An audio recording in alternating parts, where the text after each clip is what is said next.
"Mommy, mommy, wake up, mommy." I remember yelling at the top of my lungs as my mother lay in a coma, slumped over the bathroom tub. Her shoestring still tied tightly around her arm, and a syringe lay on the floor close to her body. She was just seconds away from dying from a drug overdose, and I was scrawled all over my mother's limp body, smacking the hell out of her. I was pleading for her to wake up. I remember turning on the cold water in the tub and pouring it all over her face, trying to wake her up. My yells turned into cries of desperation as I still got no response from the woman who I loved so much. The woman who took care of me, the only woman I knew. As her head lay cradled in my arms, I saw her life begin to slip away. She no longer looked like my mother. I pushed her eyelids open to see if she was still there, but all I got was a cold, empty stare. What more could a 5-year-old do but cry and ask God, "Please don't let my mommy die." Then, as if my cries were being heard from above, an angel was sent to me. Not your ordinary angel, but a black knight in shining armor. That black knight was my Uncle Chris, who emerged seemingly out of nowhere, towering over me with an aura of invincibility. As he stood in the doorway, suddenly I didn't feel so helpless. I didn't feel so alone. If there was a God, he or she had answered my prayers. My uncle, who was much bigger and stronger than I was, began to resuscitate my mother, smacking her much harder than I could. He picked her up and placed her into the tub, running cold water all over her body. He told me, "Run into the kitchen, look into the refrigerator, and get some milk." I stood frozen for a second. I'm thinking, milk? Here it is, my mother is lying in a coma about to die, and you want me to get some milk? I later would come to understand that milk was commonly used to bring down a person's high or bring them out of an overdose. Within a few minutes of performing this overdose ritual, my uncle had did what I didn't think was possible. He had given me back my mommy. Still in a delusional state, she turned to her 5-year-old son, and all she could say was, "Dwayne, I'm sorry." So happy that she was still alive, all I can say was, "Mommy, I love you."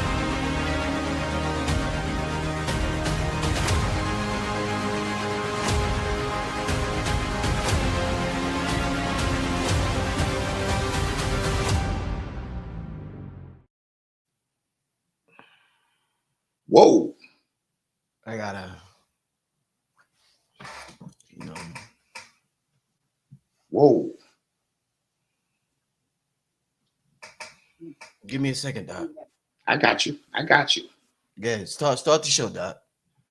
Peace, man. That's the intro. The oldest memory I have of my mom's. It was such a tragic moment for a kid to have to go through and endure. But it's part of the process that made me who I am today. And I thought no fitting way to begin this journey, this hero's journey, than to open up with something as powerful as this, as a book trailer, so you can know where this story is going to go. And so we're here, and I really appreciate your presence here today. And this book is a part of a 3-book series. The first book, Rich, was Hip Hop Decoded. It was my first love, right? So I wrote Hip Hop Decoded from its ancient origins to its modern day matrix. And it was my first love. But I wanted to write a second book because hip hop didn't just show up, Rich. It was birthed within a climate. And that climate became urban culture. And so I'll walk through urban culture, the liquor store, the church, the way we wear sneakers, the barbershop was critical. It gave birth to what we call hip hop. And then the final piece is my story.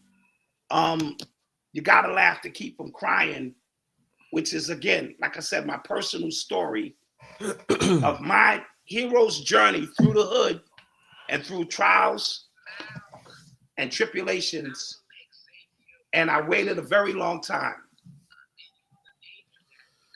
Oh, let me stop that. That's the box going off. Yeah. So yeah. Shout out to the family. Yeah.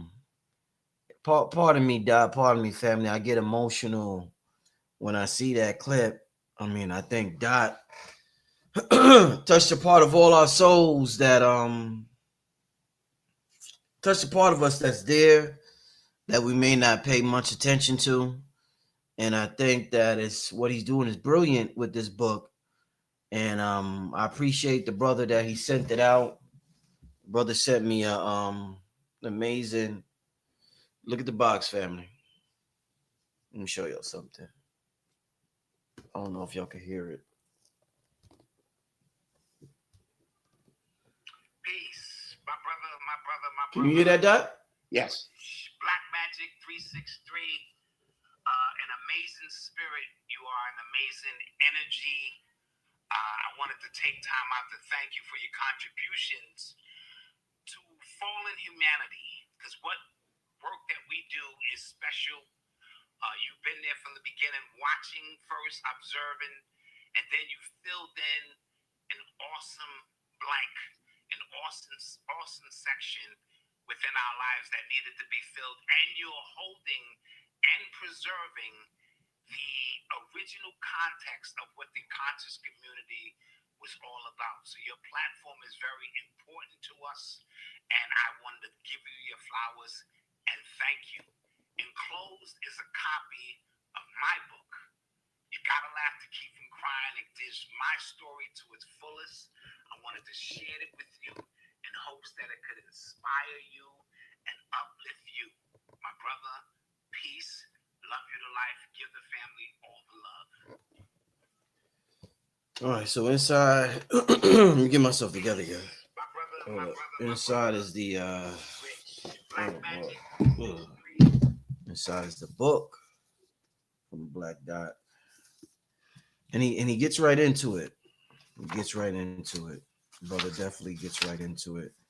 He gets right into the whole mommy, wake up, mommy. So it's everyone, I gotta be careful reading shit like that. Woo. Yeah. You know, my mother passed away in my 20s, y'all. So Mm-hmm. I just gotta take it easy. But yeah, Dot, man, this is wow.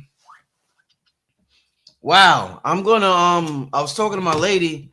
She was like, man, you gotta buy like 10 of those books. We're gonna buy what we're gonna do is well, I want everybody, we're gonna have a great conversation. Let me start it like that. I just started, it was just a little emotional, you know, starting out the show. I'm gonna buy about 10 of these books, and I'm gonna be giving them out on my show. But I don't want that to deter you from supporting the brother tonight and purchasing it tonight. Very therapeutic. I mean, I just started it. I went through, he had the brother's brilliant. He got the QR codes and throughout the book. Yes. So throughout the book, you could use your camera and click on the QR code and go. And he has a special chapter about the gathering of the masses that just happened. So I mean, I'm a Virgo. You know, from one Virgo to another, just pure genius, my brother. Pure genius.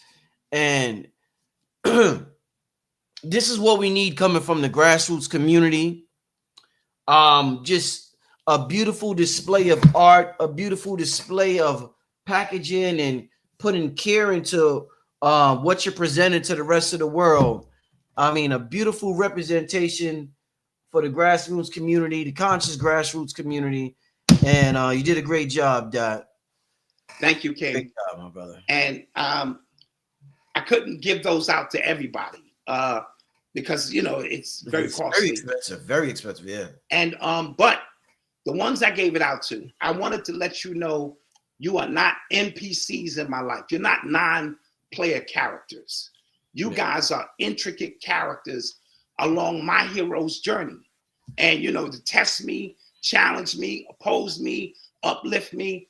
And so when we think about this hero's journey, all of these people in your life play a significant role in some way or another. And everybody I gave that to had the same response. First of all, it was beautifully done. And I had grown men in tears. I had grown men literally in tears. And so I get it, because I took time to give out these individual messages to the people. And like I said, some people couldn't get it. I couldn't afford everybody. But if you made the list, you meant a tremendous amount to me. And so I'm thankful it was well received. What I didn't expect was people to share their unboxings. And so when the unboxing started happening, King Simon and Red Pill's unboxing was bananas. He was up on the mountaintop and uncovered, but everybody unboxed it and they felt the love, and I appreciated that. And so this is a very important. I've been telling people about this project, but to get through it, you see how much trauma is in the beginning of the story. There are other aspects that was so traumatic I kept avoiding because I didn't want to deal with. And in one of the chapters, close to the end, I speak about becoming Black Dot. And Black Dot is a superhero. And so Black Dot may not appear to have flaws, but Dwayne has all the flaws. Dwayne has the trauma. Dwayne has the pain. And so I had to name this book Dwayne Bowser so that I can continue healing on my hero's journey. And every hero has a kryptonite or something in their past that they don't want to deal with. And so I finally dealt with mine. And I thank the people for the overwhelming response. I got to excuse my voice. I'm almost hoarse, yelling, and you know what I mean? So I appreciate the love that has been coming through. You know how artificial intelligence can't feel, can't have emotion. What I want to ask you, sometimes I hear people who, what we consider rich is a relative term. You could be rich in spirit and rich in different ways, rich in family, rich in happiness. But what I'm talking about in particular right now is rich and financially rich. People who are born financially rich. I hear a lot of the complaints they have. And to the average person, we like, man, shut the fuck up. Right. You was born whatever. What I want to ask you, you mentioned the term NPCs. Do you think people who are born rich, it's almost like being born as an NPC in the sense that, not totally, but in the sense that you can't feel because you haven't had the trauma. And the trauma, it's like the journey. Bobby always talked about the journey. Yes. The journey is what allows us, when we reach that destination, to look back at the journey and to just be amazed at what we went through. Like my journey as a child, I talked about my mother growing up in the projects, having no father. My father got killed while I'm 9 months in my mommy's tummy, about to come out her tummy. This nigga leaving the world, I'm coming in the world.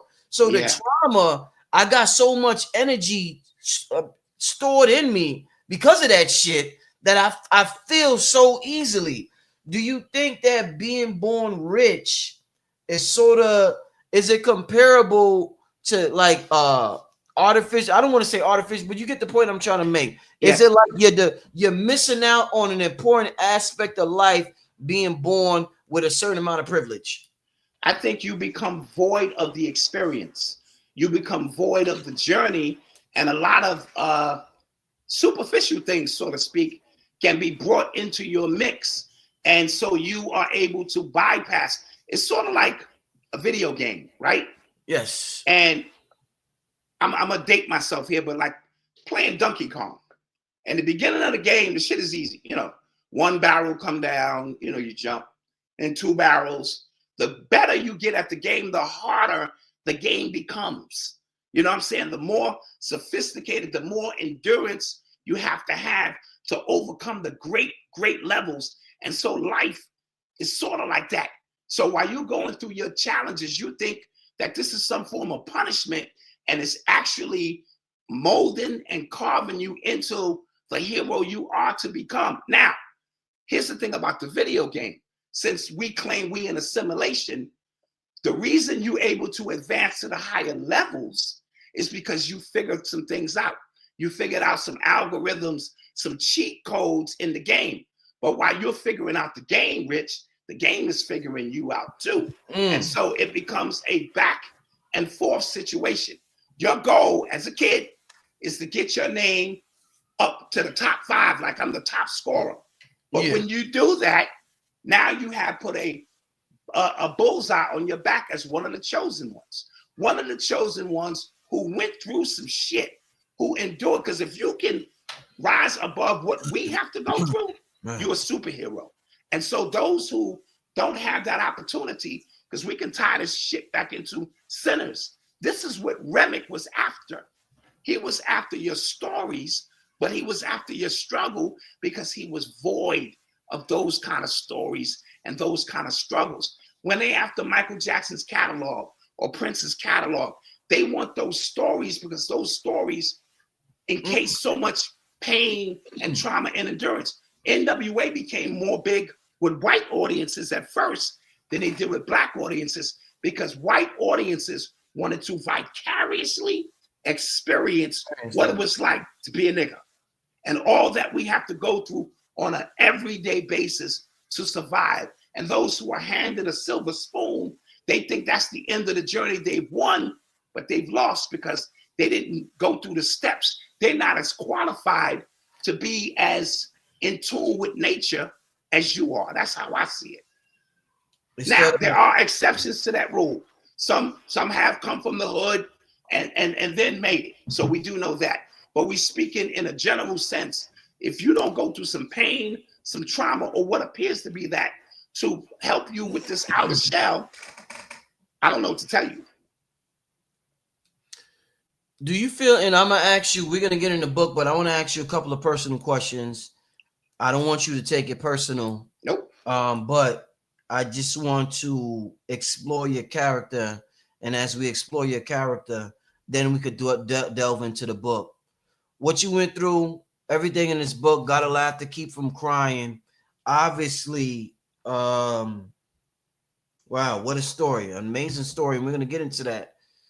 You were able to overcome a lot of obstacles and create certain conditions for your family and for your son.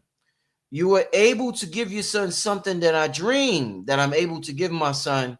And that's an opportunity to be an entrepreneur, to work for himself, to create an avenue for himself. You assisted him. You used all your, what we call celebrity, to assist him in what y'all was doing in that legendary podcast. I don't know if y'all rebooted it or not, but I'm a dad now.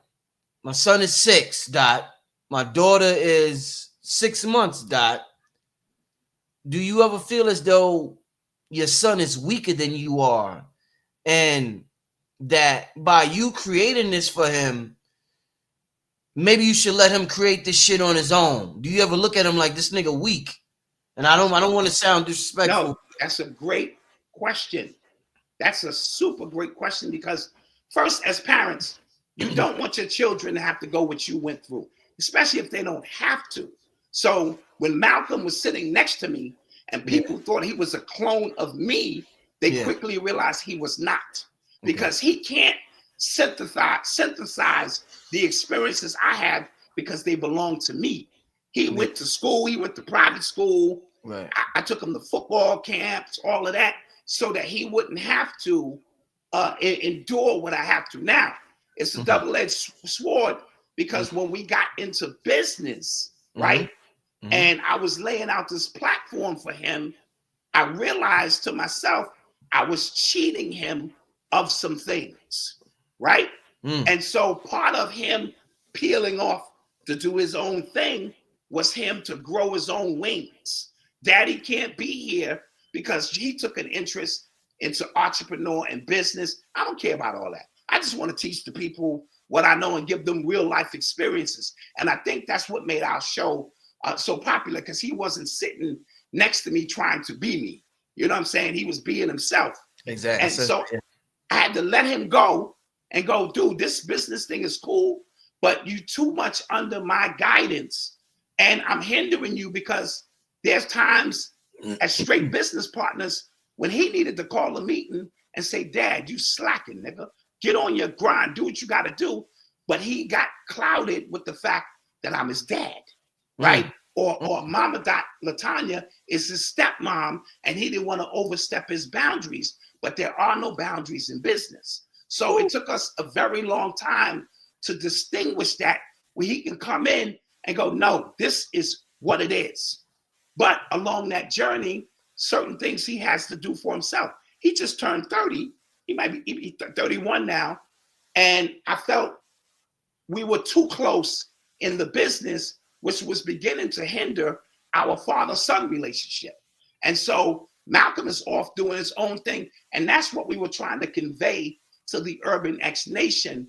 This is a split of great importance because I can't walk his hero's journey. I can only clear some of the leaves off, you know what I'm saying, the path where I went. And that don't necessarily mean he's going to take that path. But he is on his own. He's got 2 children now. And the rest is for him to figure out, because he could never live my life or understand my hero's journey because it's tailor-made for me due to the experiences I was forced to go through. Dot, how old are you? How old are you right now? I'm 56. The book is written in 2 halves. The first 28 years of my life and the second 28 years of my life, and that equals 56. And 1996 is the year, the pivot year, when I met Azariah, when I broke up with Malcolm's mom. So much went on. And on the second half is when I became a man. How about that? Did Dot is 56, y'all. Did Dot, the 56-year-old man, write this book, or did Dwayne, the little boy, write this book to overcome something that he needed to overcome and let the world know, and to connect to his mother in a way that he never connected to this mother? Did the little boy in you write this book, or did Yes. Black Dot, the adult, write this book? No, Black Dot would have wrote a superficial book that just made me look like a goddamn champion through every scenario. Yeah. Dwayne has to write the book from where the first trauma, that was the most traumatic event I've ever been through. And I think that's what led to kidney failure later on. We'll talk about that. Yeah. And so Dwayne had to write through all of these stories, the ups and downs, the neglect, watching my sister, my older sister, being taken from my mother at birth, and me not seeing her for 48 years.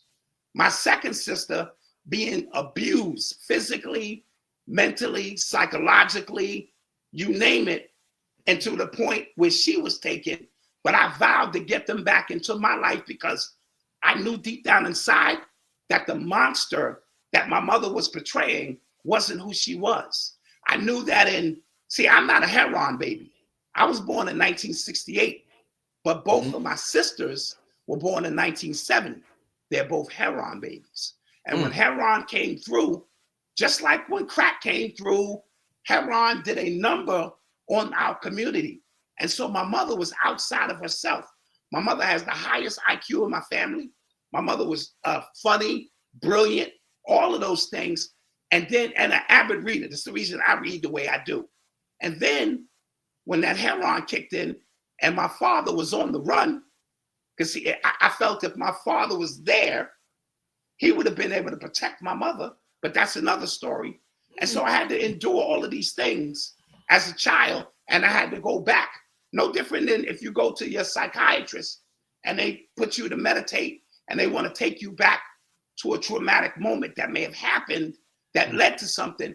I had to go back. But every time I went back, Rich, when I got to my sister's chapters, I had to put the book down. This book was supposed to be done 15 years ago. I kept putting it down because I didn't want to deal with it. And then I started this 90s, UX90, a morning group, where we met every morning and we talked and we shed tears as grown men, women, and I opened up. And during that process, Dwayne had the strength to put pen to pad and at least get the first half of the story done. And then by the time 96 came around and I became the Black Dot, I became powerful in ways that you couldn't imagine. And that became the second half of the story. once again, I don't want you to feel a way about certain questions. Man, let this, Rich, Okay. let's make the realest I don't want to conversation. seem like I don't want to seem insensitive. But so, Doc, let me ask you this, Doc. Writing a masterpiece, and just well, I didn't finish reading the whole thing, but what I read so far, the way you started, amazing. The packaging, amazing. The book trailer, amazing. I got another commercial. I got to show the people, absolutely amazing. With such perfection being crafted and channeled through you in this realm about your childhood, I'm curious. Are you ready to leave this realm? Is this your closing? You ready to leave this realm? That's a beautiful, listen, I don't know who you in touch with, because people started thinking this was my Swan song. It's like it kind of that like feeling. It's that feeling, Doc. That's why I'm I like, had somebody call me and say, like, yo, are you all right? I mean, I got the package, like, man. yo. It's beautiful. Are you all right? Here's the thing. I don't know. However, I feel amazing. You know what I mean? So I'm not like, oh, I have to get this done before I get out of here. But I can see how that can be taken that way. Like I'm giving my flowers, my goodbyes. But if it is, Rich, wouldn't it be an amazing goodbye? You ain't topping that shit, Rich. Rich, you ain't topping that. I don't give a fuck. If this is the Swan song, I'm the greatest. I'm the greatest. Hands down. Hands down. Excellent. That would be, and to have this conversation seems a little creepy, but oh my God. No, it's a great question. That would be the most amazing exit ever. And I would say, wow, that was a goddamn. I would say, wow, that was a goddamn. So I don't know what is your exit plan. Nobody knows when anybody's exit plan is, but let me say this. Let me say this real quick. Yeah. I started this, right? I wrote Hip Hop Decoded because I thought I was on my deathbed. I had just found out that I got kidney failure. There's nothing they can do for me. And I knew on that machine is 2-3 years tops. So I rushed Hip Hop Decoded. Hip Hop Decoded is 20 years old. I wrote it because I said, this might be the last thing I gotta say. Let me say it and leave it here. And then I started realizing it ain't time for me. I got too much to live for, too many, I'm built differently. So here it is 20 years later. I'm still fighting the good fight, but I feel immortal in that sense. So I wanted to commemorate Hip Hop Decoded. Urban Culture Decoded came out 10 years ago. And here it is. I write a book every 10 years. That's what it seems like. But that is a great question. And I know people were afraid to ask it because it's kind of eerie. It's so powerful that the shit is eerie. But you gotta admit, only Black Doc can do some shit like that. So if the ancestors say, all right, Doc, your job here is done. Great job. Because all I want is to die an honorable death. You know, you don't die, but you know what I mean. Yeah. It's say that I fought for my people. I love my people. And I did what I had to do. You know what I mean? Yeah. Yeah, man. I keep thinking about certain things, man. Let them come, man. This is Rich. Let them come. I keep no secrets. This is a transparent, and I'm pretty sure the people are loving the honesty in the conversation. That's what the book is about. Now, let me do my 30-second commercial for the book, right? Yeah, please. On the back of the book is a QR code. You scan it, it's going to bring you a trailer to the book. And I did that because books become stagnant. You know, you get a book and that's it. Now we have to expand on these books. So inside the book are 9 QR codes, right? So after I finish a chapter explaining how DJ Red Alert played my record on the radio for the first time, and I'm running around in the kitchen excited and this and that. After the chapter, you can scan the QR code and you can hear that song, or you can choose not to. You know what I mean? When Phil Valentine married or commemorated the 10-year anniversary for me and my queen, you know what I'm saying? And I break it down beautifully, but you can scan the QR code, and now I got the receipts to show you what was going on and how magic it was.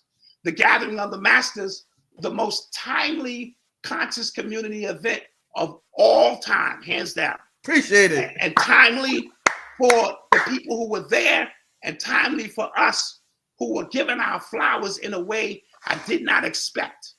And so I had to put a QR code in there for about how me and my group met up and show that wonderful event. I love that story. I love it. You know what I mean? So I did that so that the book doesn't become stagnant. I got that idea from Professor Griff, because in his children's book, he's talking about hip hop.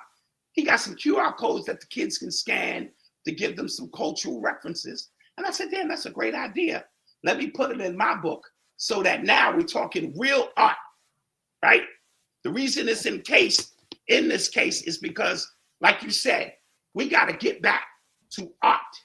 My book is art. It's music that you can scan. I got some spoken word in there from when my cousin passed away, and I wrote some poetry. The words themselves, you are supposed to open this up.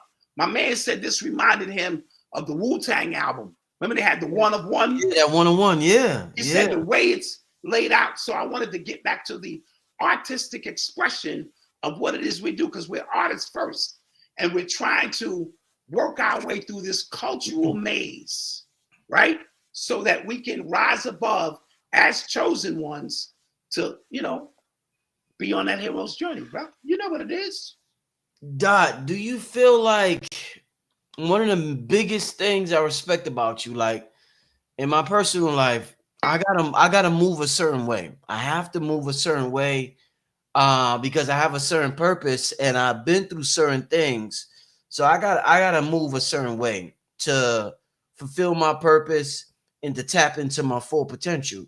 Mm-hmm. And I love stability in my life, Dot. Yes. Absolutely adore it. Absolutely love it.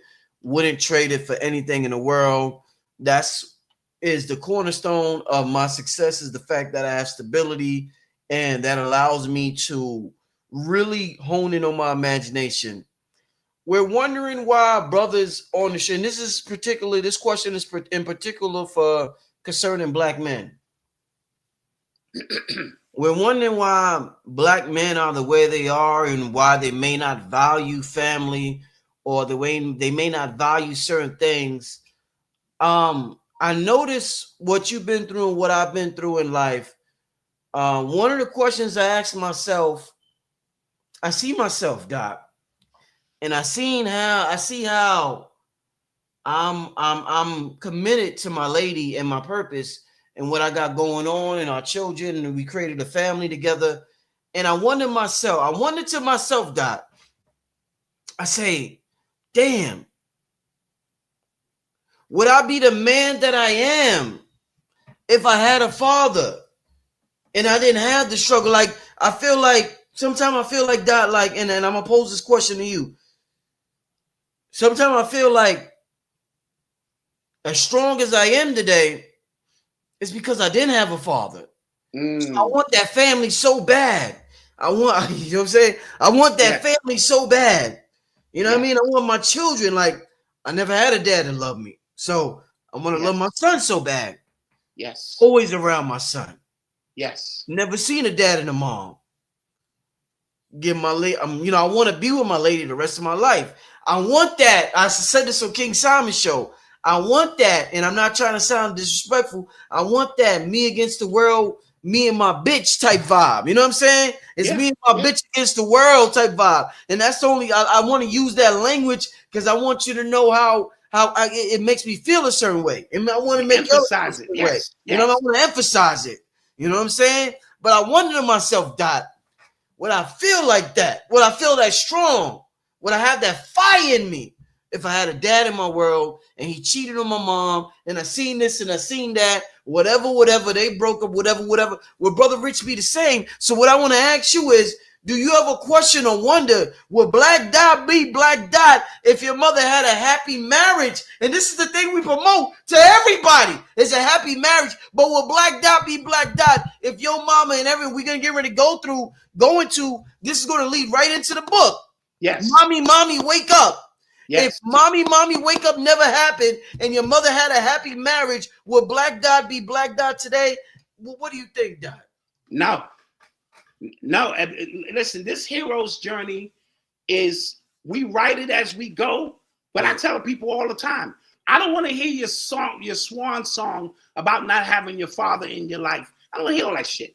because I see too many examples of brothers use that energy in another direction to raise themselves up. Now, my father was in my life, sort of, meaning I knew who he was. He came through from time to time. Whenever he came to New York, he came to see me, but he wasn't in my life every single day. You know what I mean? And I wanted to be, when I said I was going to be a father, I wanted to be a great, great father. Point blank. I wanted to shut his shit down because we have the ability to change in one generation. Now, for me, remember, my oldest son, Marcus, is not my biological son. When I met Malcolm's moms, he was 9 months old. So I was thrusted into a situation, and I'm glad I was, because he is the first one who became the reference point, because he started looking at me when he got like 2 years old, and I knew how important the responsibility was. So for 7 years before Malcolm even showed up, Marcus was my test dummy, so to speak, taking him to ballparks, teaching him how to ride a bike, all the stuff. And he called me daddy organically when he recognized what a man was. And I wanted to do the best I could to make him proud before I even had a son.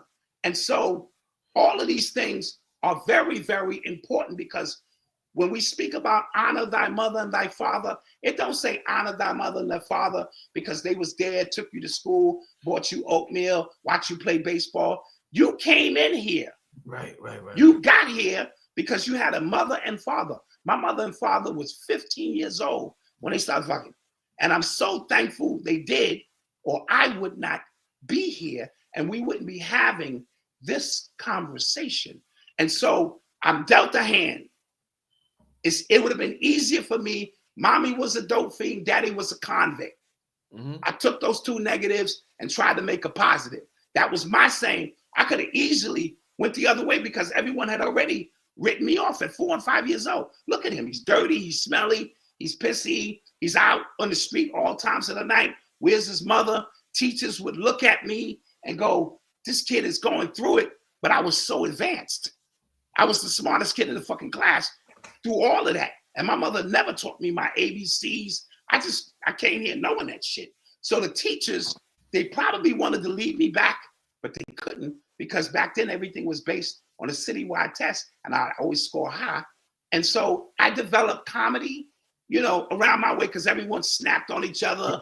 Yeah. I developed comedy as a shell. The dozens? Yeah, we call it snapping on each other. Yeah, but it was the dozens. Everybody knew everybody's business. So my shell became hardened with the dozens. You know what I mean? And so I became a class clown and this and that. But, I was laughing to keep from crying. When I went to school, I keep telling people, I had to go to school to ensure that I had breakfast and lunch because dinner was not guaranteed in my house. You know what I mean? So I went to school early.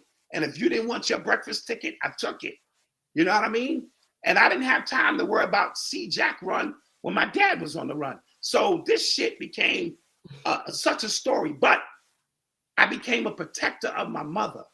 I loved my mother more than anything in the world, despite all that she was going through. So I knew if I shined, she shined. So I did well in school for weird reasons. I did well because I didn't want my mother to have to come to school and she'd be nodding and all the kids know my mother was a dope fiend. So I did well in school to keep my mother away. That's how crazy that was. Dot, why do you think your mother became a dope fiend? Like, I know why I do some of the things I do. You know why you do some of the things you do. Why do you think your mother went to dope? What happened in her life? Well, again, having me early. And again, my father, before I was born, my father was on the run. As a matter of fact, he was on New York's top wanted list, right?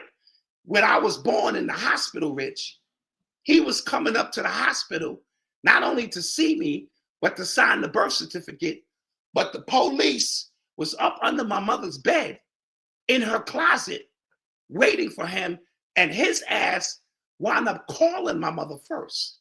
And when he called, she told him, "Blood, don't come up here. The police are here waiting for you." And he got to run another day. Now, why do I say that? Because my father wasn't on drugs. My father was a fucking 5%er. My father was a Black Panther. You know what I mean? So he was more militant. Had he been here to really cuff my mother, maybe she wouldn't have. Now, my mother also found out, which you're going to find out in the book, that she wasn't who she thought she was. All the other members, her brothers and sisters, are Bowsers. She's not. And I think she knew that early on. And so she was rebelling early on. She had a black sheep of the family kind of thing. And then the newest thing happening in 1970, to be exact, was to hit a little heroin. You might have sniffed. She sniffed first and then became addicted. And then, you know, one thing led to another. They used to call my mother Golden Arms. Her arms were so big from all the heroin she shot that we could have had 3 houses. You know what I mean? And so I can't get into the psychological effects. I do know from the circumstances, what led to that situation. And my sister Wanda was in her belly, and she gave birth to Wanda early due to the fact that she was on heroin. So she couldn't even hold the baby, and she gave birth to her early, and it led to some complications that Wanda had. And, you know, it goes on and on from there. You know, I talk a lot about with guests about, you know, obviously this is a spiritual channel. You're aware of that, you know, metaphysical community, metaphysical underground your movement you started. I talk a lot to people about this realm and their love or hatred for this realm. And I get a lot of different responses. What I want to ask you is, based on your childhood, King Simon, by the way, King Simon is sharing the link to purchase the Shop book. Urban X. Yeah. ShopUrbanX.com. I appreciate your support. Absolutely. And I'm gonna put it. King Simon is sharing, and I'm also gonna put it soon also. But King Simon is there. Shout out to King Simon. Give King Simon a big shout out. Shout out to the King. He received his hero's journey package. Love the brother. Good brother. Good brother. So Dot, let me ask you this, Dot. 56 years in this realm.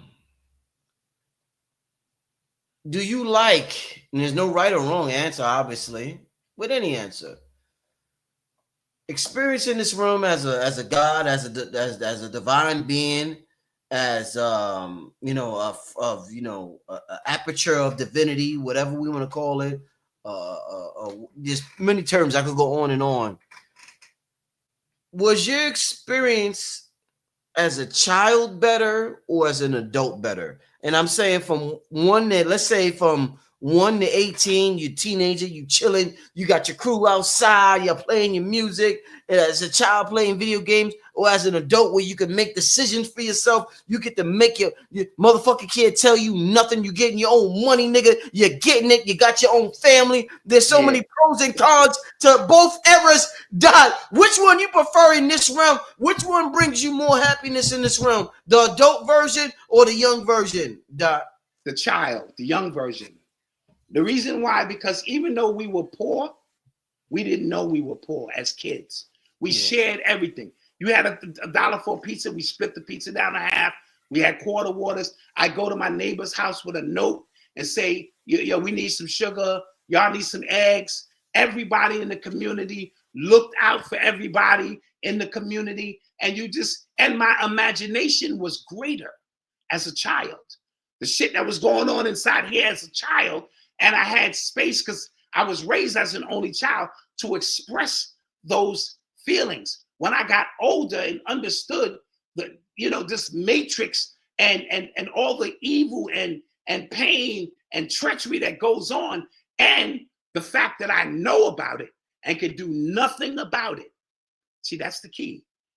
Beyond your control. I may know what happened on 9/11, but I still have to live my life as if that was just some random act.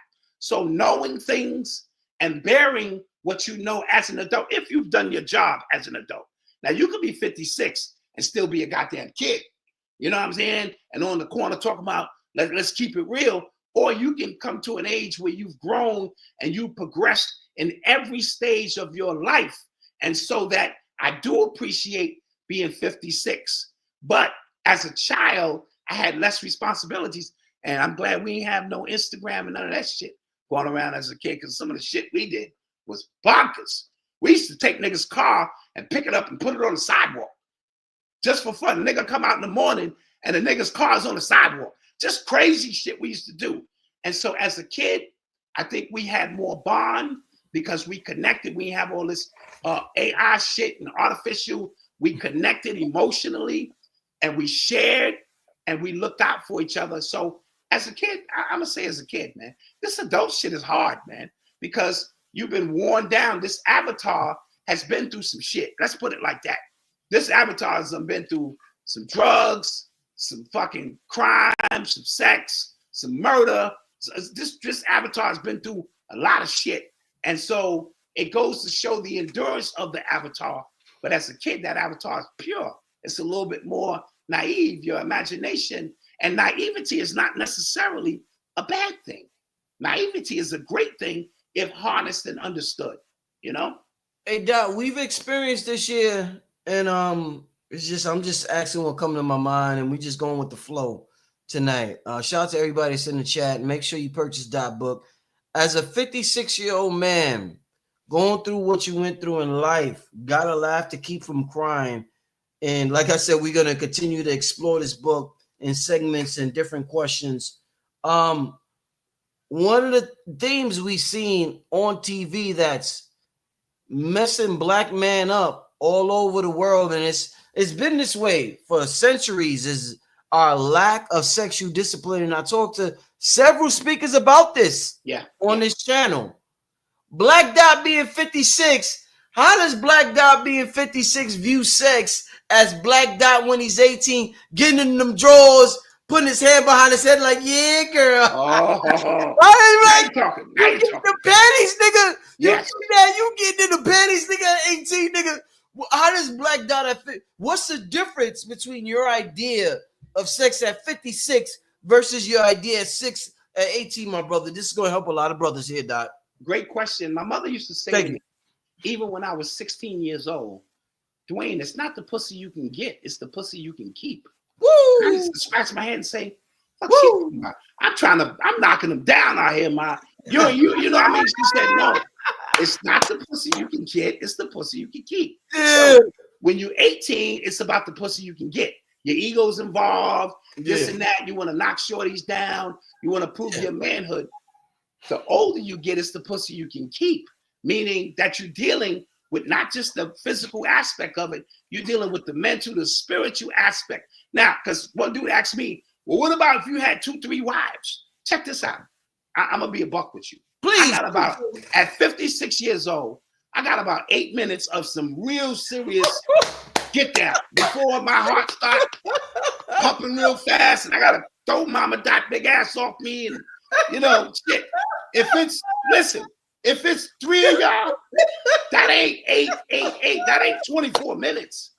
That's 3 minutes. 3 minutes. 3 minutes. 2.5. 2.5. I work that shit out right. Listen, at my age, when you get it, listen, let's talk about it. At my age, when you get it, you appreciate it. It means something. Shit, my wife making me a sandwich and rubbing my back sometime will have a greater effect. The kids used to walk by our room sometime, and this is what they hear. Oh, yeah. Oh, yeah. They think we in there getting it in. No, I'm in there scratching mommy's back. She in there scratching my back, talking about, yeah, right there. That's the spot. Right? So when you get older, you appreciate it. And then at 56, you should already have a steady woman that you would choose to pour your love into and this and that. You shouldn't be out here still like, yo, son, I'm waiting for the right one. No, something wrong with you at that point. And if you get one early that you're willing to go through with the ups and downs and this and that, it speaks to your character of what you're willing to endure, because it's easy to just run around here and just knock them down. Because listen, I've been on world tours, nigga. I ain't got to tell you no more. I've been on world tours. Yeah. And it be chicks in our room before we get there. Don't ask me how. So I done been through all of the shit you can think about going through, and none of that shit matters than with a woman that you love, and it's a whole nother feeling. Yeah. Yo, Doc, you know Just they we say, being honest. yeah, you know they say that the old folks' home is filled a lot with old men who have nobody to come visit them. Exactly. Old men who was a player their whole life, bullshitting, fucking over women their whole life, not seeing their children. They get old. And you know what happens when they get old? Their children is like, nigga, F you. The wife is like, F, they stuck there by themselves, Doc. Yes, yes. I said, whoa. Yes. Brothers. Listen, we got a nursing home in walking distance from here, and mama died of you fucking with me and bring a pamphlet from there. So my nigga, you keep talking shit. Here are the amenities down the block, nigga. You keep talking shit, nigga. You know what I mean? My kids be like, Dad, I might come to see you once. I ain't gonna be coming to no pissing old folks home to see you. So yeah, and it's usually the men because the women take care of themselves different, and so many other aspects. I don't want that to be me. I don't want that to be me. And I'm complicated. I'm Virgo, so that means I want you around, but I want you far away at the same time, right? I want my space to be creative, to think, to do me, but I want you close enough. Give me some pussy, give me a sandwich, and be there for me. So be far away, but be close.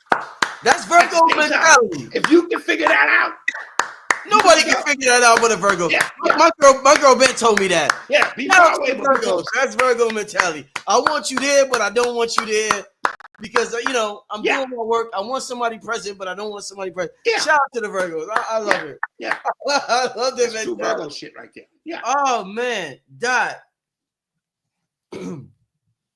You think you got daddy issues, Dot? In terms of my dad not being in my life, no. Why not? I may. What made you able to hold up, Dot? Hold up. What made you able to avoid daddy issues when everybody else, not everybody else, but a lot of people experience it when they don't have a father, Dot? As a kid, I didn't make a lot of excuses for my condition. I don't believe in victim consciousness, even as a kid. And so I never shamed my mother when I didn't get nothing for Christmas. I never said, well, if you did this, as a young kid, that's just me. I had the mindset of an adult early on. And so I understood my dad's situation, but I didn't blame the things I was getting to on him. I blamed them on me, right? And so I have a son who has cerebral palsy. He's 25 years old, brilliant. You know, I do the podcast with him, his own show with Eli. We never treated Eli like he had cerebral palsy, except in circumstances when it couldn't be avoided. Like we was putting him in the car, we snapped on him, nigga, you ain't got no legs. Yo, we are brutal in our house out of pure love. You know what I mean? We don't make excuses. I tell Malcolm all the time, my favorite words to Malcolm since he was a kid was figure it out. Figure it out. That's what men do. That's what makes you a man. Figure this thing out. It would have been much easier for me to, you know what I'm saying, have a criminal record and be on drugs, because that's what my mother did, and nobody was there for me, and the teacher always picked on me when it was time to read, wah, wah, wah. That was just never my mentality. So I didn't grow up thinking, man, my dad. Now, that doesn't mean when I was playing baseball or basketball, I wouldn't have loved to look in the stands and see my dad there. I'm not talking about that. Sure, I would love for him to be proud of watching my son. I might have went a little harder. All of those things are true, but that didn't happen. So I had to end it one generation in. I'm at every game, whether you play or not. I'm at every dance, whether you're in the front or the back, because the greatest attribute that I can pay is my time. Not my money, my time. You know what I'm saying? So Doc, considering that, what you've been through in your life, who you've become, and you understanding what your greatest attribute is with time, and you being there for every game and every this and every that, when you're doing this and you're embodying this father, and it forces you to think about what you didn't have, and I'm asking this question in a slightly ghetto way. So you're doing all of this. You're like, damn, I'm doing this. I'm at every game, and you're like a dad. Women would love to have a man like that and be present in a child's life. While you're doing this, does it ever enter your mind like, my dad was a bitch ass nigga. This nigga ain't do none of this shit. Yeah. You know what I mean? Yes, it makes me feel proud when I do something he didn't do. You know what I mean? Yeah, but I don't blame him for what I didn't do. All I can do is say I can control from this point forward.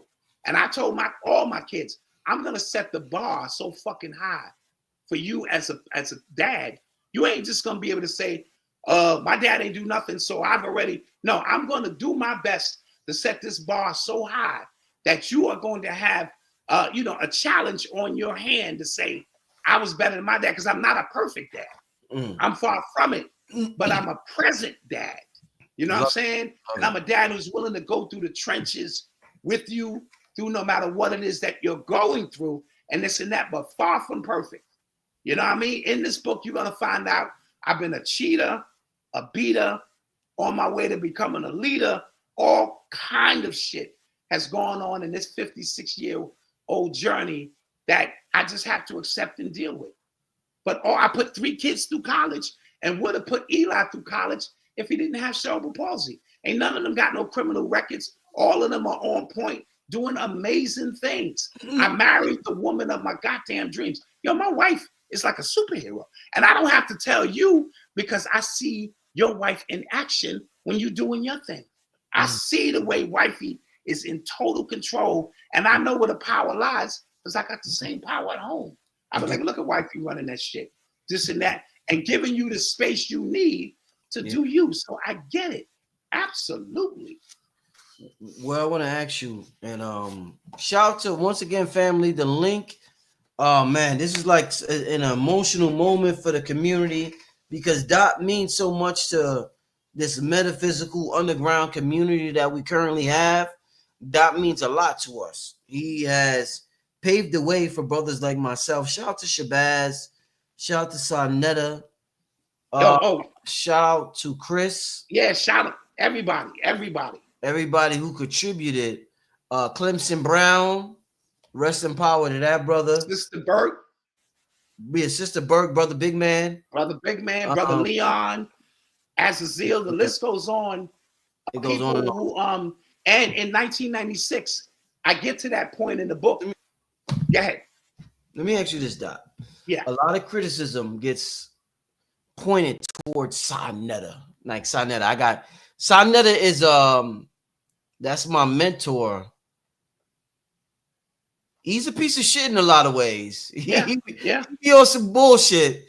That's my brother though. I'm gonna defend him, and I got his back.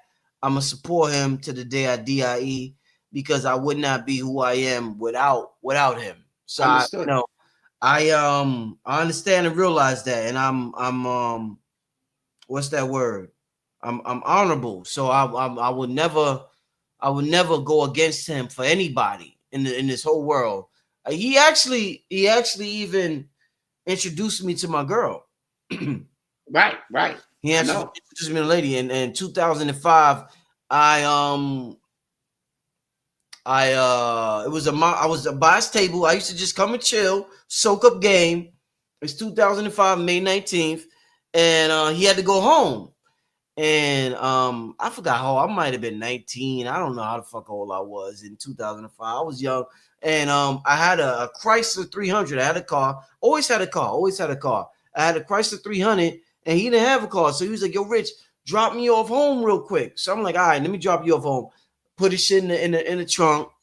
Dropping him off home. And as I'm dropping off home, girl walking down the street, I'm like, yo, look at her.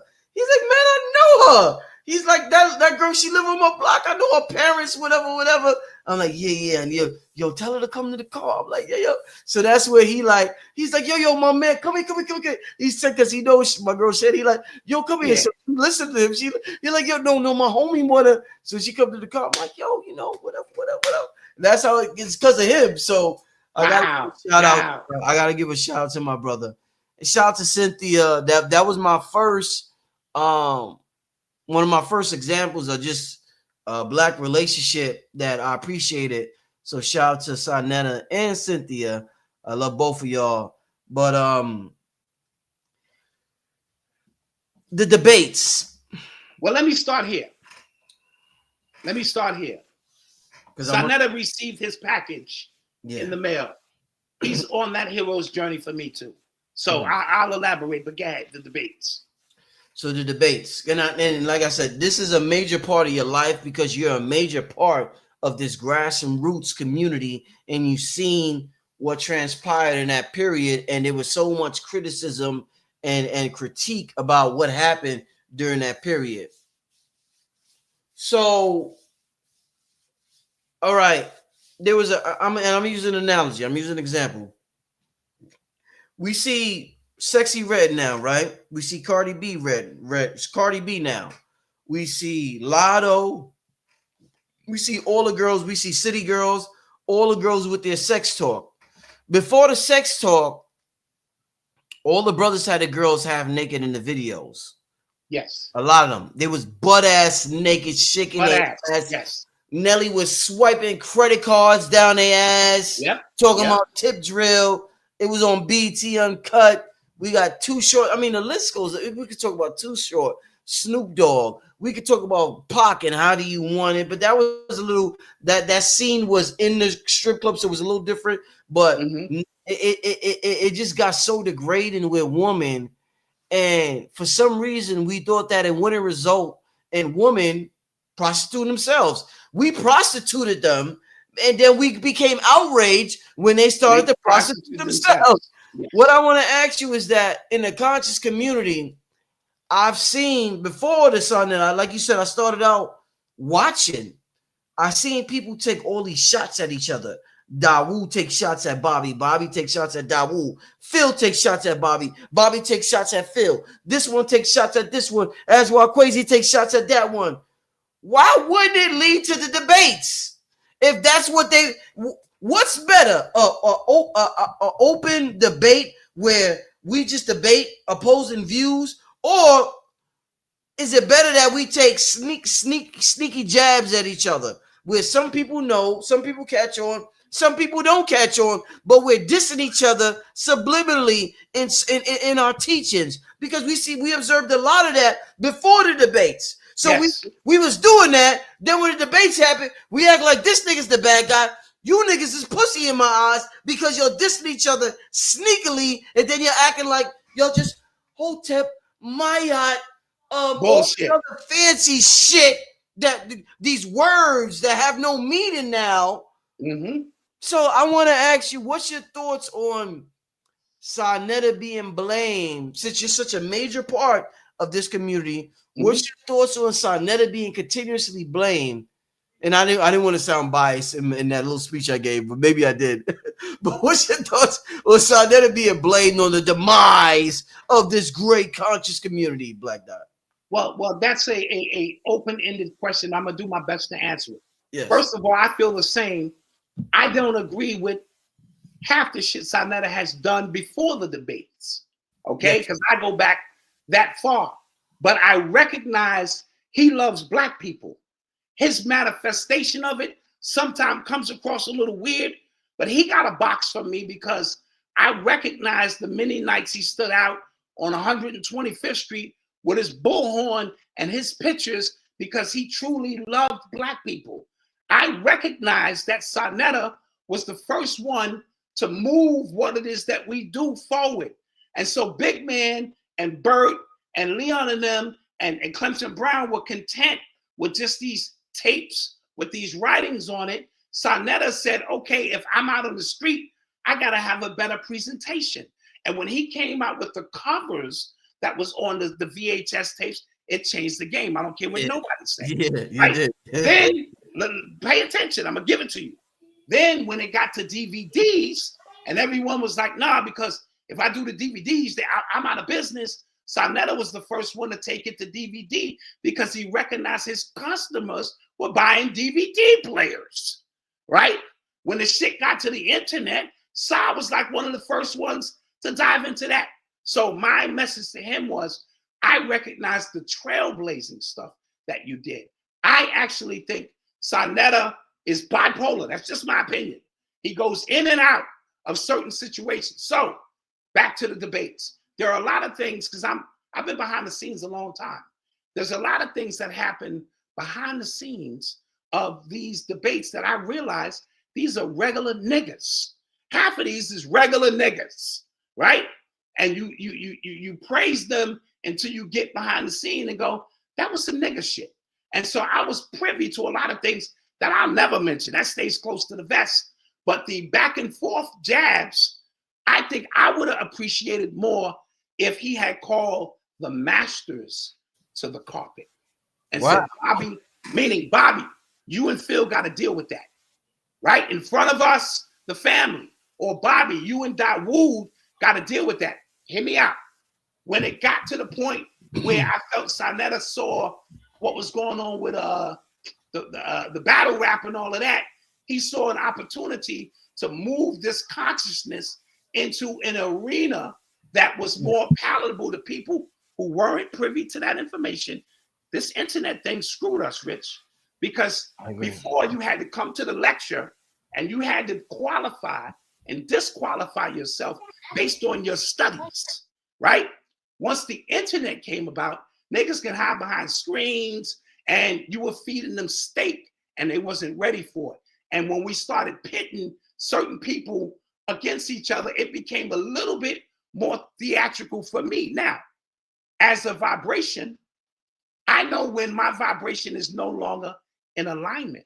And so you will only see me at one debate. And that was Suit and Seti versus Polite. And I left early because of the energy started, you know, you had polite people on this side, Suit and Seti on that side. I just felt once it got the extra street element, Rich, that something bad was going to happen. And so my vibration was to pull out. Now, this consciousness is my life. It is not a thing like hip hop. Like a lot of people. Right. And so therefore, I take it serious. So when Sonetta wanted to give me a Black Power award, I told him, thank you, brother, but I would do this for no award. Right. And so for me, when my vibration ain't in alignment, and not just with the conscious community, with anything, I move on. So when it got to showtime at the Apollo and my man Sonetta looking like Don King, that was my exit out. And by exiting out, I still had family to deal with. I still had health challenges. And so I kept my eye to the street, but that vibration wasn't for me.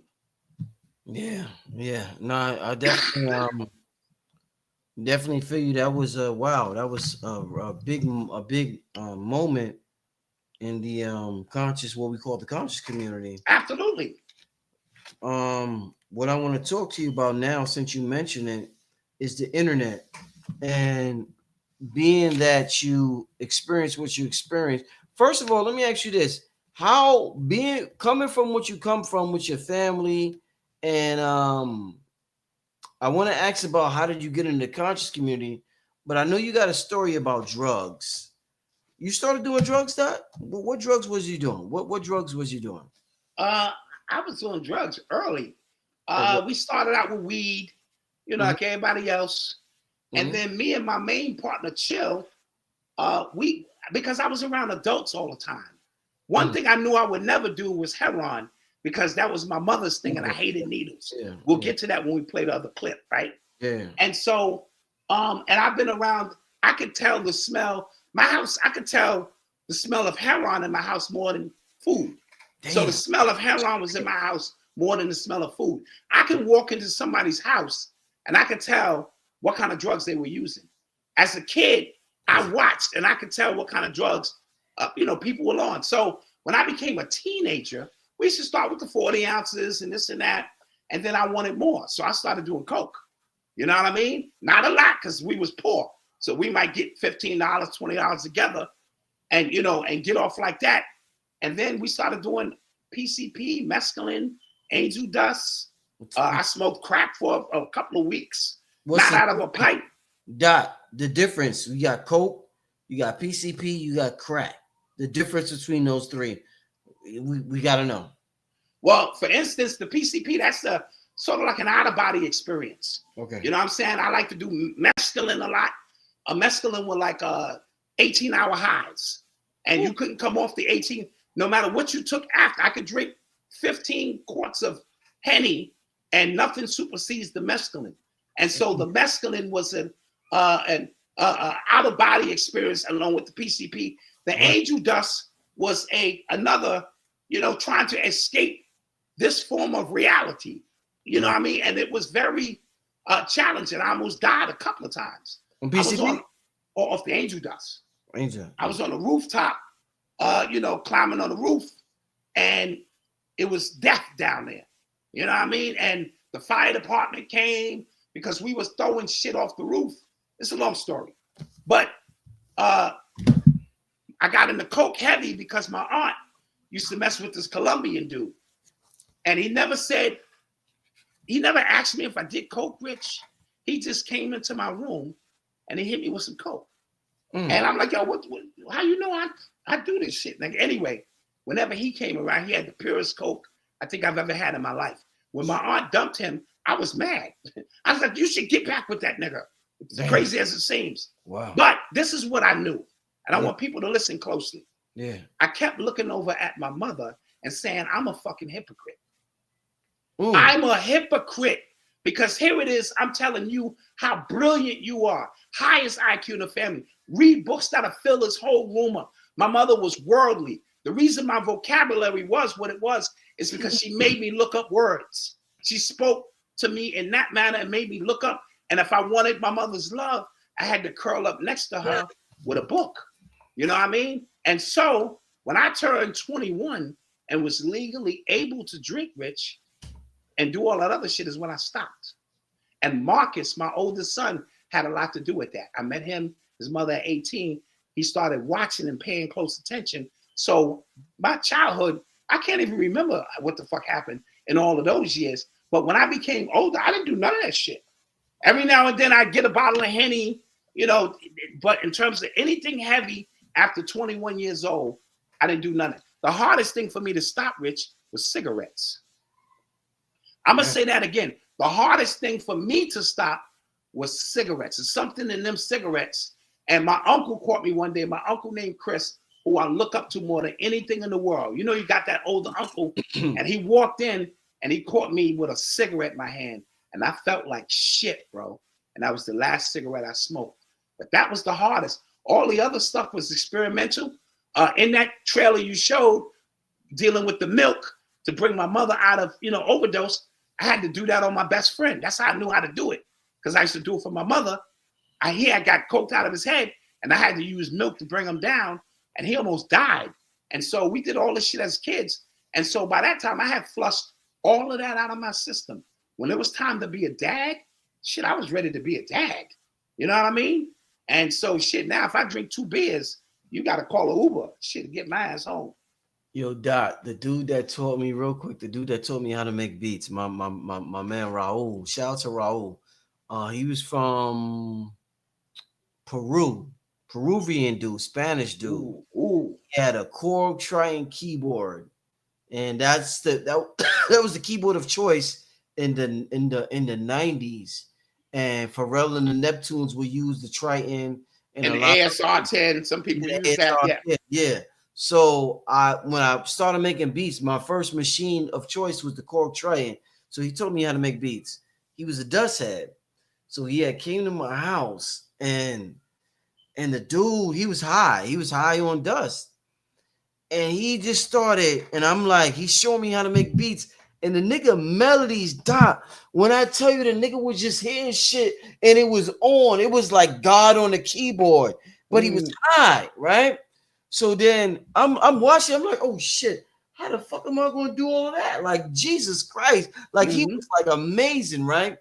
And then he just started spazzing out in the middle of it, and his friend was there. His friend was like, yo, get some milk. I'm like, milk, same thing with you. I'm like, milk. Yo, we got milk out my refrigerator. We poured it on a nigga, and he just came back to normal. Yeah. And in my mind, I'm a Catholic school kid, so I'm like, what the fuck's going on here? Yeah, that? Like, bro, what is like? I'm not used to this. So the milk thing is just like, I know what you're talking about because I experienced it in person. I experienced it in person, man. But yeah, wow. It's just Amazing stories. Doc, let me ask you this. Is this to you, with what you've been through in your life, metaphysics, you've been under Dr. Phil Valentine, Bobby Hemmett, Dr. Delbert Blair, all of these greats. You've studied so many. You studied yourself. You understand things on your own accord. Is this a planet that you don't want to reincarnate back to? Is it a prison planet, or is it somewhere where you like, I got the opportunity to create heaven on earth? Which one is it for Black Dot? I'm not coming back here. I'm not going toward the light. I'm not coming back here because I'm aware of the situation now. You know what I mean? And so being aware of this, because everything on this planet is hard, bro. When you got to pay to be born here. You got to pay to go to school here. You got to pay to eat. You got to pay to drink. You got to pay to go to school. They are keeping you in a cosmic sludge. Now, hold on. I'm gonna get to it. Yeah. You are not. We know you're not from here, so your frequency is unique to you. You might be hopping across dimensions with this shit, and you get to this planet, and it's a cosmic sludge where everything is so slow and so arduous that it's just hard. You know what I mean? Now, if you can emerge out of that, of course, you're the ones they looking for. The rest of these dudes ain't gonna make it. They're gonna get caught in the drugs, sex, violence, crime. They're not looking for them. They're looking for you. Because if you can make it through this shit, then you are the chosen one.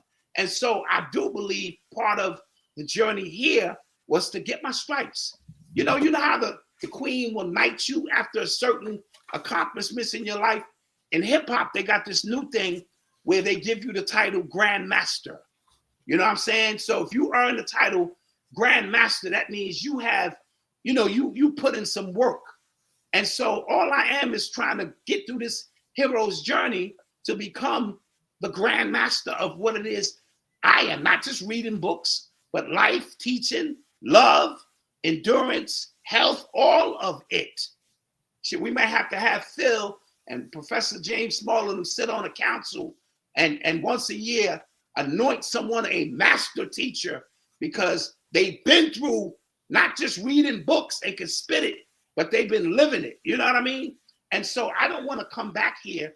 I want to see what's next. You're not going to fool me by showing me my mother and father. Hey, Dwayne, come on. Mama been waiting for you. I got that chicken soup you love. I ain't falling for it. No, I'm going to go the other way if I have any awareness in self to do so, because I can't keep coming back here. Look at the mind of a child. A child, when they first come back, we think they goo-goo, gagoo, and all. They like, yo, where the fuck am I? I just came from here. Why am I back? And then we dumb them down.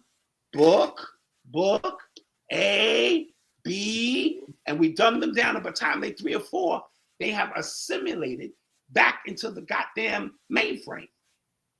It's one big game being played. Some deep shit, though. No, it's true. It's true.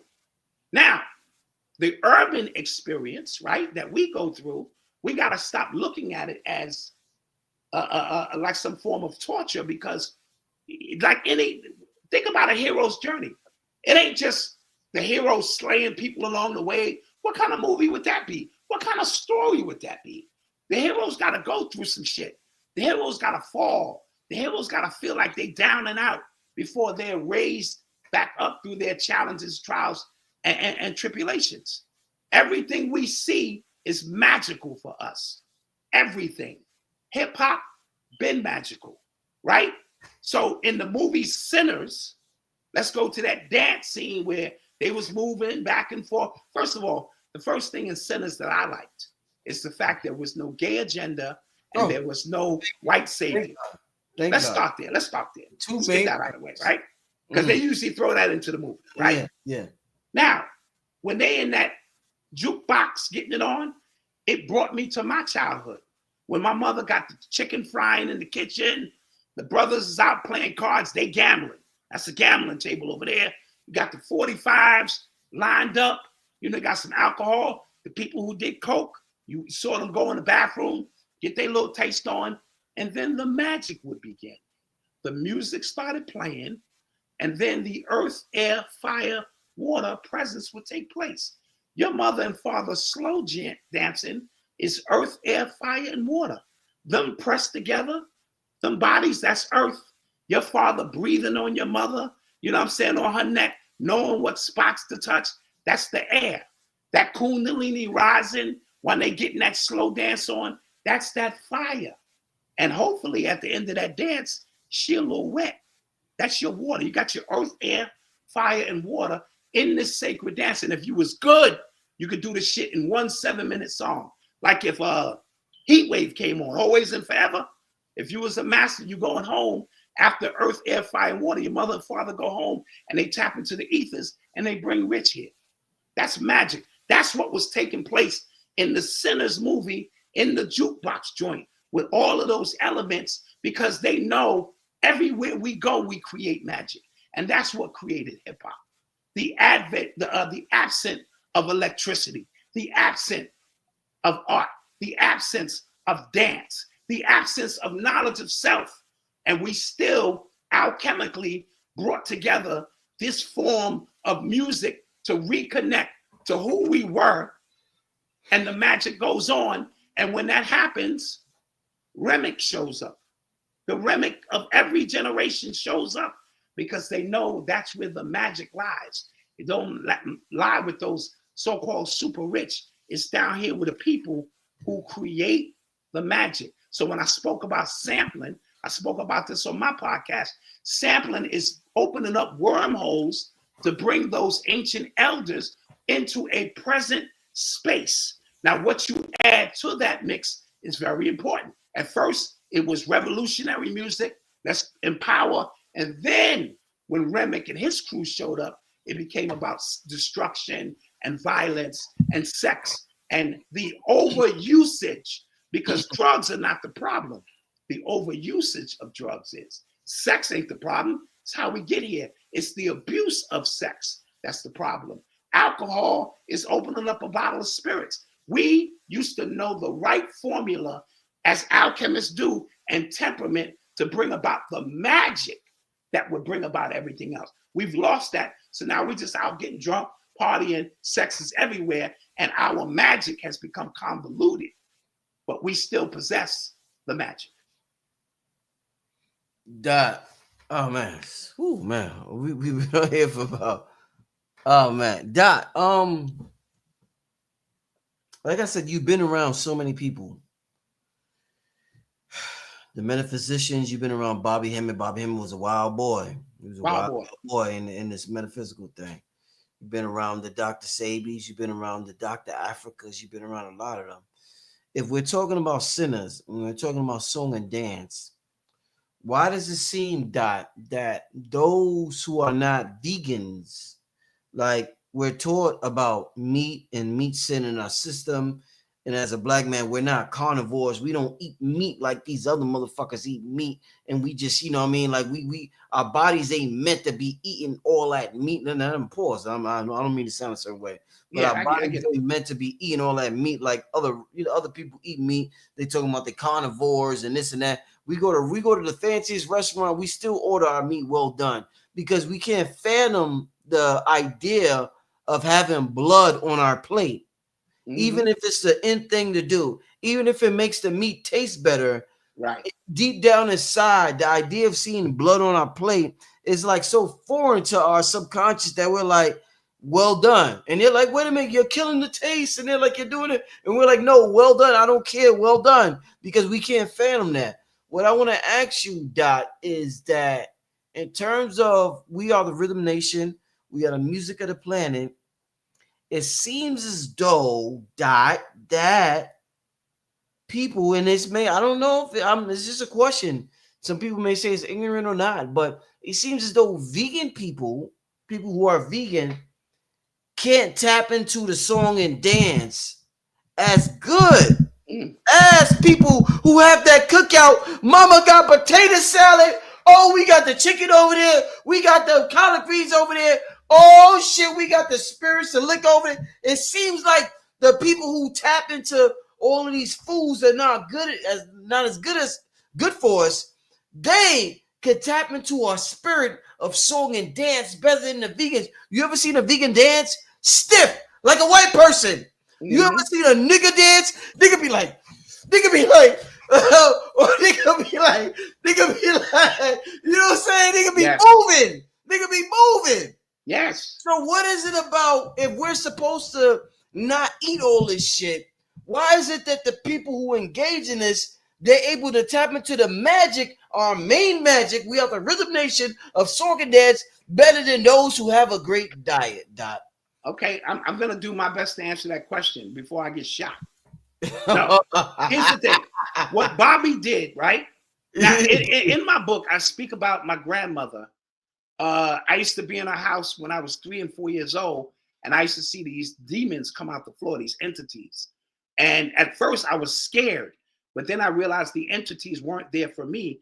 They were having a conversation with my grandmother. She would leave out certain fruits and they would pop out of the floor and I could see it and they would eat the fruit and go back in the floor. I say all of that to say my grandmother was a very powerful, powerful roots worker. She was a Christian by day. She worked them pots at night. And I've seen, and I got family members I'll bring on your show will verify entities, doors opening, her speaking to spirits. It was not a joke. She would use me as a conduit as a child. You know what I'm saying? Maybe because I was innocent as a child. And so I've seen a lot of things. I suppressed all of that because I was getting ridiculed from my mother and everybody else because they just made a joke out of it. It wasn't until I heard Bobby Hemmett, right, that I was able to say, okay, I wasn't losing my mind. I can tap back into, this particular aspect. And what Bobby has done has shown me that everything is everything. And don't line yourself up with some strict way of doing things because we are chaos and everything about us is chaos. So what I notice about vegan people is, to me, they work sometimes too hard to try to be in a specific frequency, but the bandwidth, see, the broadband is where the action is, right? And just like anything else, if you want to be a monk, you can't get no pussy. You don't know what it's like to feel some pussy. You don't know what it's like to smoke a little weed. And so, but that's the narrow path that is chosen by them. And that's the specific frequency that they are on. I will not allow them to annoy me while I'm down here doing nigga shit that I want to do. You are also the sum of your actions. So if I go to McDonald's every day, obviously I'm gonna be fucked up. If I drink alcohol every day, obviously I'm gonna have cirrhosis of the liver. So there is no way to avoid the sum of your actions. But what I notice is vegans die too. You know what I mean? So don't give me this, I'm a vegan, because some of it is ego. When you first come into consciousness, you got to put on the consciousness garb. You got to say the right words. You got to walk this way, and you got to say, I don't eat that no more, and stand away from your family. And then I realized I was losing out on the connection with my family because of some shit I was trying to do. So now every moment with my family supersedes some rules that I created in my goddamn head. In terms of us eating meat, maybe there was a time on this planet when the vibration was different. All of this, the water's bad, the music's bad, the food is bad, everything is bad. So we in this avatar had to adjust so that we can survive here. Don't tell me when they threw them pig feet to your grandmother, which is the so-called worst part of the pig, go figure. But by times grandma put that love in it with them carrots and this and that and made meals that we survived through. Now, when you know better, yeah, you should do better. However, there was something about the food that grandma cooked and how she cooked it with so much love and vibration. Food don't taste like that no more. You know what I mean? And so I understand from that aspect, you want to be happy. I'm here to experience everything. So there are times, Rich, when I go for 3 months, I'm just not going to eat no meat. It ain't for no specific reason other than to give my body a chance to rest. Yeah. They said Elijah Muhammad had his FOI, they couldn't be vegans. Now, maybe Wesley Muhammad or one of them can confirm that, because he needed the FOI to be on edge. He needed them to have a little, they couldn't be vegans. You know what I mean? And I learned that from a Muslim brother. You know, And quiet as kept, Dr. Sebi wasn't a vegan. What we call a vegan. Okay. Quiet as kept. And so, you know, sometimes we get extreme with trying to be different. Now, if you your whole life haven't eaten meat, that's on you. I'm here to experience you in the vibration in which I encounter you. Because I know some vegans who can play the shit out some goddamn drums and this and that. And then I know some niggas who need to be vegans. How about that? Right? And both, yeah. I'm here to experience life to its fullest. So when I'm doing something, I'm doing it. When I'm not doing it, I ain't doing it. Indeed. Hey, let's get to a couple of questions. Let's get to that skit. Can we get to that other? Oh yes, please. Put some questions in the chat, family. I'm gonna ask some questions. I'm gonna ask some of your questions to Black Dot. In the meantime, let's play this. Just the God, I don't know if this is all of that. This it's called Needles. Yeah, I don't even. Is this the mommy? No, that's not it. No, that's not It's it. the other one I said. All right. Hold up. Let me. Got a live promo. All right. I know what I'm gonna do. Yeah. So in the meantime, in the between time, shopurbanx.com. Listen, the book is super dope. It's gonna take you to places. Mommy. Wake up, been. mommy. No, that's not it. I got it. My mother's life. I blame needles for tearing into the fiber of my. This it, right, Dot? That's it. That's it. All right. Let's give the people a little tell the people what this is right here, Dot. We about to play. All right, this is called Needles. And it goes to show you needles were the thing I despise most in life. But under the law of attraction, you attract things to you, not always on the positive side. You attract things to you that mess with you the most. And now I need these needles to survive. So here we go. Let's go. Let's go, y'all. I hate needles. I blame needles for destroying my mother's life. I blame needles for tearing into the fiber of my family. I blame needles for deterring an otherwise brilliant woman from reaching her full potential. I blame needles for not having my two sisters in my life. As far as I was concerned, needles were the enemy. I would even destroy them whenever my mother wasn't around. I felt that if she didn't have her needles, she couldn't get high. I hated needles so much that I would need them to save my life. As a dialysis patient, your blood is taken out of your body and placed into a machine that filters and cleans it. This is done via huge needles. I mean needles that were twice the size used by my mother to get high. When people think about the law of attraction, they usually only think about the positive effects of it. They only think about the positive things that they want to attract.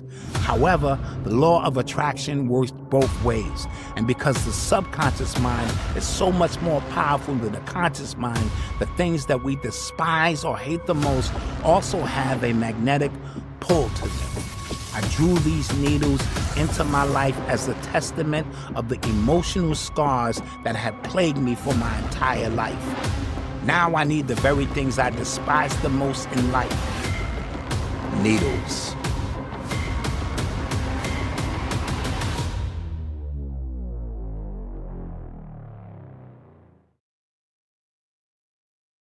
Man.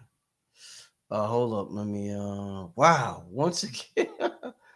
Dot, once again, Dot. I mean, oh man. I want you to have a firsthand experience of what it was like. So as I came into consciousness, I was here to refine myself. I was here to reconnect back with my spirituality. Now, the needles thing it's so profound. And so I used to hold a string around my mom's arm so she can get a vein, you know, as a kid and shit. I hated needles so much. I hated heroin so much that I loved my mother. I would bring my check home and give it to her and watch her kill herself because I loved her so much. I need y'all to process that. I loved her so much that I knew if she did not have this heroin in her body, what it would do to her. And I would give her the money to fuck herself over. And so I felt this was a important piece to the story, because my healing is not just about eating certain things. It's about reliving the trauma and letting that stuff go. And so I wanted to share that, with the people, Doc, did you ever get mad at drug dealers for what? Oh, I pulled shotguns on drug dealers who came to my house because my mother became the tester. She was such an OG. She became the tester. When they cooked up a new batch of shit, they would give it. Yeah, they would give it to her so she could test it and tell them if it was good or not. And the dudes who came, I happened to recognize the niggas, and I ran up on them with the shotty right out my front door. Like, if you niggas come back, it's gonna be a problem. I ran up on loan sharks who had my mom's pinned up against the wall, and so I've always been her protector. You know what I mean? And the reason I've shined as bright as I have, because I was the one thing she could look at and hold and poke her chest out, if that makes sense. She didn't have her two daughters with her. She let them down, but I always did good in school. And when I put my records out and all the things that I started doing, becoming a great father, she took more pride in that than anybody else. And I shined because I knew the great potential she had, and she let drugs get her. And then she finally got off heroin. Her whole story ain't heroin. She got off heroin. She married somebody. She moved down to the South, but the residual damage was done. She was a drinker and a smoker, cigarettes and beer all time. And she died of cirrhosis of the liver, but she did eventually beat the drugs. You know what I mean? The heavy drugs. And when I went down to visit her, she had a job at Kmart. And I was so proud of her. What year was this? This was, I'm going to say, she died in 1998. I took my wife, Marcus, and my nephew down to see my mother. And for the first time in her life, she had an actual job. And when I tell people she worked at Kmart, they go, so what? I'll be like, if you don't know where she came from, you don't know how important this job meant. To see my mother in her little red jacket behind the counter, it meant that she had overcome more than you could possibly imagine in life. And so I wanted to be her shining light. And that's why today I walk around and I shine the way I do, so that at least she could say, I got one thing right. I didn't get it all right, but I got Dwayne right. And that's the way I carry myself. Do you think it's possible that regardless, they say some of the chosen ones, they come to this realm because they want to come to this realm, not because they're forced to, but because they want to come to this realm? Do you think it's possible that you yourself or somebody else that has a certain level of consciousness in their later stages of life, you came down to this realm because your mother meant something to you in another lifetime and you needed to be an angel in this lifetime? So you came down specifically, regardless of whether you hated this realm or not, just to help her? Do you ever ponder that possibility, Doc? I pondered it as an adult and as someone who's now spiritually aware of things. As you look back on things, on why things happen and why me, or you know what I mean? Yeah. That I came down here to be her protector and to make sure that there was a reflecting light that she left that was so bright and illuminating that you can't possibly match. You know what I'm saying? Even though she was burdened, and see, a lot of these burdens come down. My mother got on heroin at 18 years old. And she didn't recover till she was 35, 40. You know what I mean? And so a lot of these young people, they get caught into this stuff early. It's a chapter in the book when I speak about when crack came through. Crack was different, bro. You know what I mean? Heroin, you got high, you got your fix, you was probably good all day. Crack made you continue to go back and start reaching levels that was just indescribable. And so a lot of these young dudes out here now, these so-called YNs, are the byproducts of their mothers being on some shit as a trend and getting caught on something, because that melanin will attract all of that, as Dr. Africa always taught us. And you got to be super strong to know that this is not for you, or you can get caught in the whirlwind. I done seen some of the greatest people get taken down by drugs and alcohol and even sex. You know what I mean? Get taken down and never reach their full potential. So yeah, I felt I'm her guardian angel. I'm here to protect her. And we used to do this boosting thing where she would go stealing.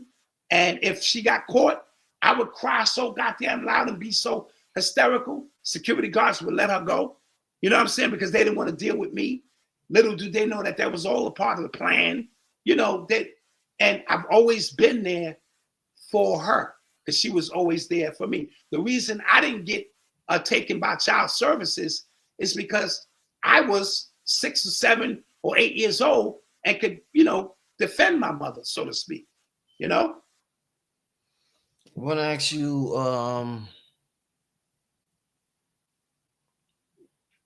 as we wrap this up, I mean, wow, what a show, family. What a show. Once again, King Simon is sharing the link in the chat.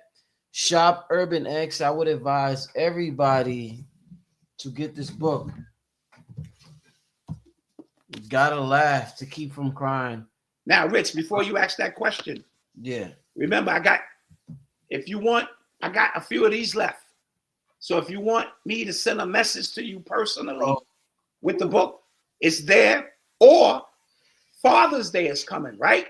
So I had somebody send me a message and I put it in there for their father. And when he opens the box, he gonna start crying because I started crying. So, but you got to get that to me by Monday the 9th.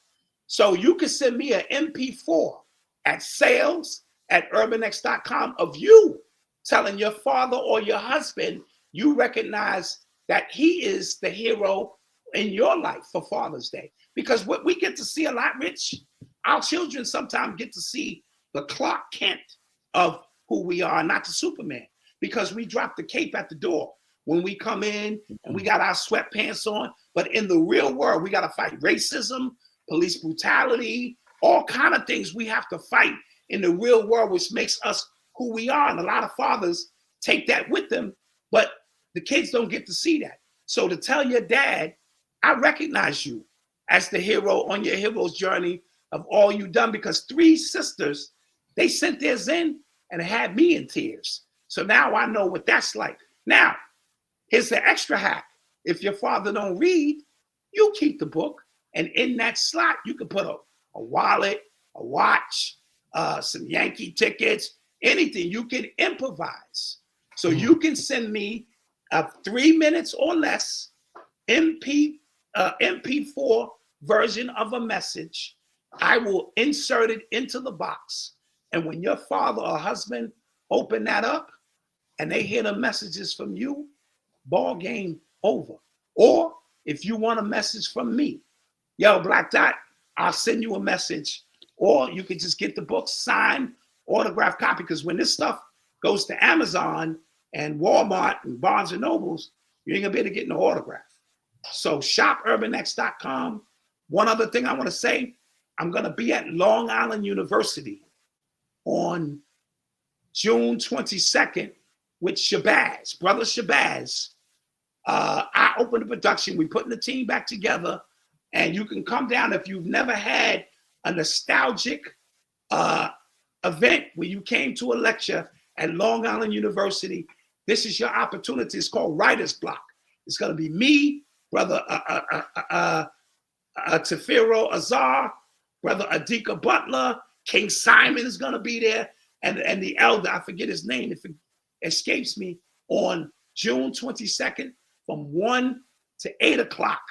I'm going to be on King Simon's show next Tuesday, so definitely look out for that. I'm on a tour now, Rich. I'm on the book tour, and you getting it popping. Yo, you like the I like the series King Simon got on the conscious community. Yes. So I know we're gonna go way in. Came on tonight. Nice.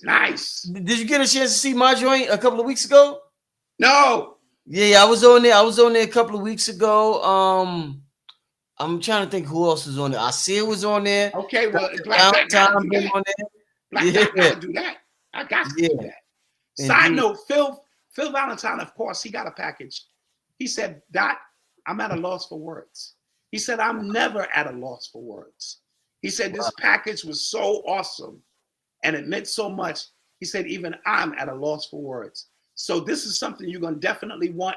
We're trying to bring the art back into what it is we do, because we're trying to fight this battle through the artistic means which are powerful for us.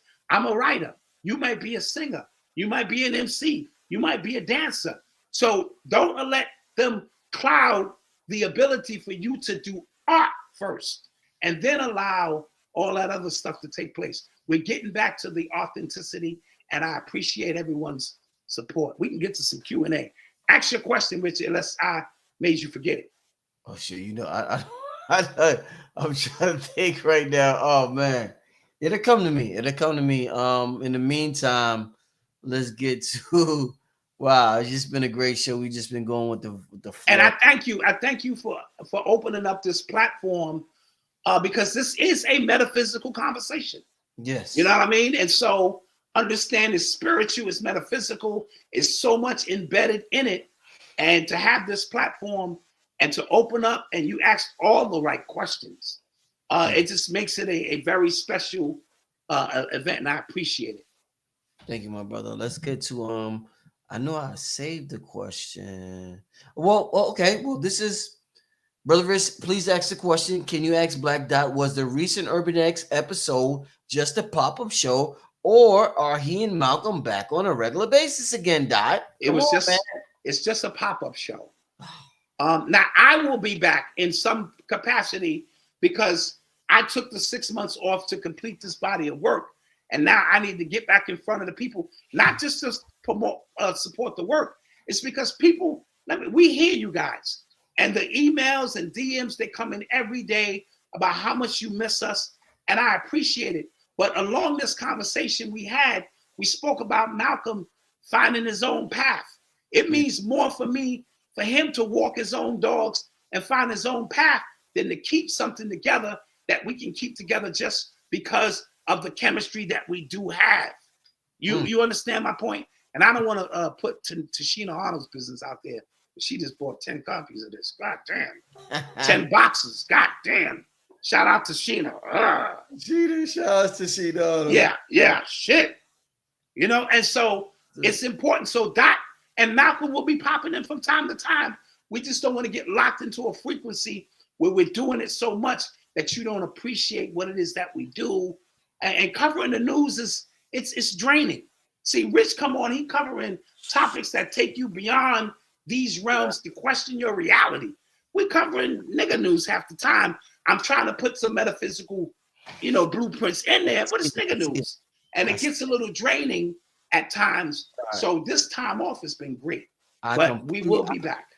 Dot, I completely know what you're talking about. I tell the people a lot. My biggest years on YouTube in terms of views is when I was with Griff and Dick Gregory, and we were covering the news, right?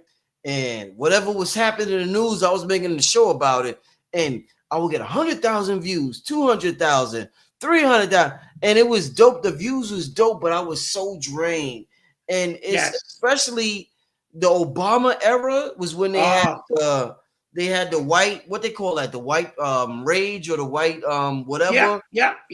And all the police killings was happening on television. And oh my God, it was so draining.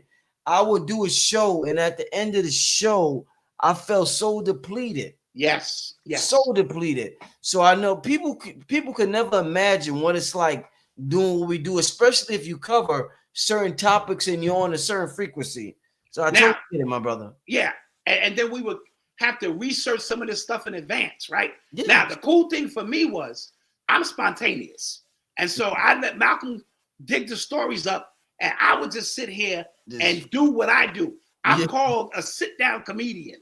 I'm not a stand-up comedian. I'm a sit-down comedian, and I'll try to find the funny angles and all of that shit, or drop some jewels in there to keep it interesting. And I know that's what people miss. It's not the news per se, it's how we deliver the news to you. And I get it. But just have grace with us as my son is on his path to, I'm a granddad, man. And a lot of times my peers, they're getting into fatherhood. I'm into grandfatherhood now. You know what I mean? They try to put out their albums. I done been on tour. You know what I mean? And so I'm at the stage now where I'm appreciating grandfatherhood. It's crazy. All right, I get the next question. This brother is on my show. He always supports the events I have. People know him, Brother Dre. I'm sure you met him. He was at the Gathering of the Masters. He's at every event that I put together. So shout out to Dre. I'm actually going to be on his podcast next Wednesday, family. So we're going to give you information about that. He sent the super chat, and I see he had a question in the chat. I would love for a brother your age to answer. Let me read his statement in the super chat, then I'm going to ask his question. And I think we're going to get out of here after that because it's getting kind of late. Can't wait to get Rich on my show next week. I hope Black Dot will do the honors of being on my show as well. This month is very important for men's mental health, and I'm glad Dot released the book this month. So shout out to Dre. I'm going to be on Brother Dre's show next week. And this is the brother's question, Dot. What advice would you have for the men to better themselves in the country that don't love us but need us? Wow. Yeah, a lot of men. Listen, this red pill movement and there's so many movements happening right now. We may just discredit certain movements, but brothers are feeling a certain way. Phil Valentine is on my show. That nigga feel a certain way, Dot. Yes. About the country and about women and about what's going on with men. And that's an elder, Dot. So we can't just keep saying, oh, you guys are crazy. No, nigga, this shit's real. And when a man doesn't feel he understands his purpose or can walk fully in his purpose, you see the results that we see now. This is treacherous out here for especially young men, you know what I'm saying, who are trying to find their identity. And so I find it to be very tough. And you have to be grounded.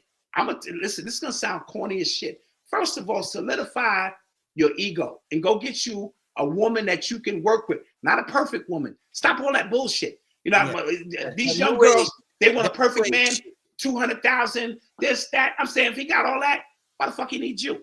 Right? So you got to be the alchemy of us coming together, you seeing my flaws, working with them, me seeing your flaws, building, because I need stability. And then from stability, I can come out and do the things in the world that I need to do to change the world. Too many of our young people, men and women, they let this social media ever screw them so bad that they hate each other. And they don't know why they're not connected with each other. And so, and then all of these groups, some real, Rich, and some not. They got these bots now that create these. And so your mind, they're creating, they're blurring the lines between what is real and what is not real. And we're getting crossed. Not the elders. Most of the elders are usually okay, unless you're coming out of a relationship and you're finding it hard to get realigned. You know what I'm saying? Because of so much bullshit that is going on. I'm so far removed from needing support. I'm so far removed from needing somebody to rub my back, somebody to be critical and honest with me. And I'm so far removed from having to be a man in that capacity. It's tough for me to answer that question. But this is Men's Health Month, and I would love to be a part of D. White's rollout. Call me, get in touch with me, and I would love to at least share my experiences of what I know. Yo, Dre, I'm gonna pass. I'm gonna give you Dot number if he wants me to. Or that's great. Yeah. So I'll give Dot your number, and I'll put you in touch with Dot. Like I said, this is a good brother. He's on my show. He shows a lot of support to what I got going on, and a lot of the people, Dot, from my channel who watch the main, a lot of my big supporters, they went on and they developed podcasts of their own. Yes. So I just actually shared. There's another brother named David. I met a few of them at the Gathering of the Masters. Yeah, that brother. Shout out to New Diamond. She does her thing. Y'all all know New Diamonds from the chat. So shout out to all of y'all. New Diamonds. I would love to I don't know how if you have a YouTube channel, New Diamonds, let us know. I would love for the people to visit your YouTube channel, New Diamonds. I haven't seen it yet, but let me know if you're regularly uploading on your YouTube on your YouTube channel, New Diamonds. But yeah, shout out to all of y'all who's doing your thing, got into the channel and is doing your own thing at this point. Yeah. Yes. Dot, man, let's see. Before we get out of here, Dot. Okay, somebody messaged real quick before we continue. I gotta give a shout. Dot mentioned the name Tachina Arnold. She has supported my channel as well. Yes. Donated. I remember when we had the Blueprint for God Power. She bought a lot of tickets. Yes. So we always criticize the celebrities and the actors and the entertainers. We got to give props to those who show love. We can't just generalize everybody. We don't want everybody to generalize consciously. Nah, she's we don't want everybody to say, all your niggas is Brother Polite. All your Nature Boy. Right. We all ain't Nature Boy and Brother Polite. Absolutely. So shout out to that sister right there and what she do. I love her, man. I do. No, indeed. Sister, she doing her thing. Where can I purchase the book? Tell them one more time, Dot. ShopUrbanX.com while supplies last, because after that, it goes to ebook and Amazon and all of that. And that my birthday is the date that I'm officially releasing the book. You guys are getting advanced copies of the book.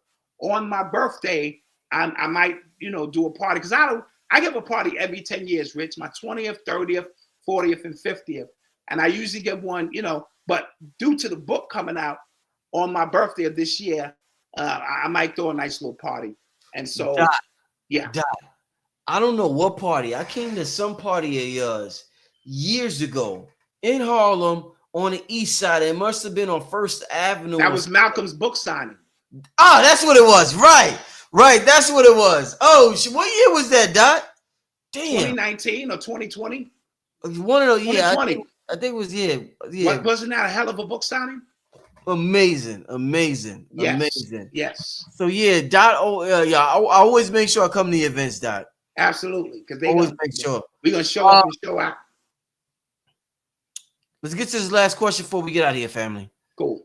I speak endless peace and divine prosperity unto both the gods, Black Dot, Black Magic 363. What healthy approach to a balanced practice of detachment that steers you from the grass of nihilism? I think of the Nephilism or nihilism. I read in A.A. Rashid talking about nihilism. I'm not familiar. Could you? Are those the entities we're talking about? The nihilism, or because I'm a little confused. Expand on that question, Anu. Expand on that question. At the end, like I know all things. Yeah, I knew 22. I'll be on some. I don't know what you're talking about. Yeah. Elaborate on that.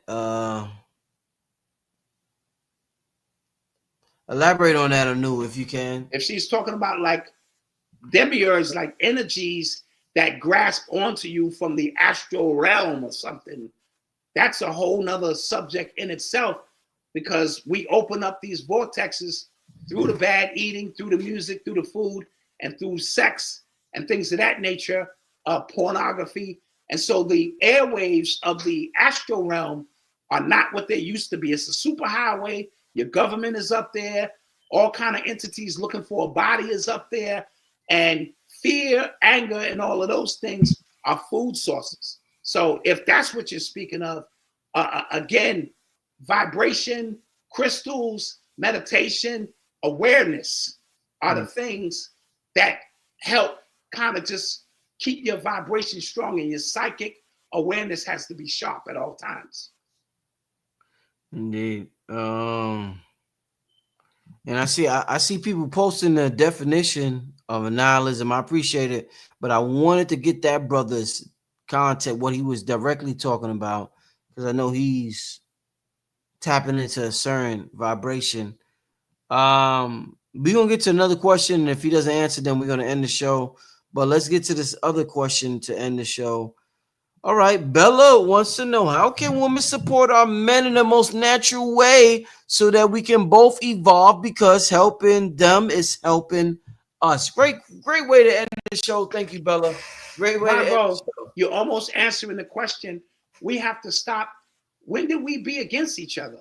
When did it become us and you, and we allow this matrix, this whatever you want to call it, to throw this division in between us? We've always been together, and we've always fought our battles together. We've always stood toe to toe together. And now there's so many filters in between what a woman's needs are and what a man's needs are. And we're in a society that's bringing feminism up and purposely suppressing real masculinity. And real masculinity has its place in protection, in survival, in discovery, in creation. And I think it's important that as women, when you have a man, be close, but allow him space to grow and nurture, because everything I do here is nurtured by my wife, if you know me. First of all, those 2 videos, she did those videos. She did the graphics and the cover and the layout to this book. My daughter edited the book. My son paid the finances. Eli, my youngest son, I had to tap into allowance money to get this job done.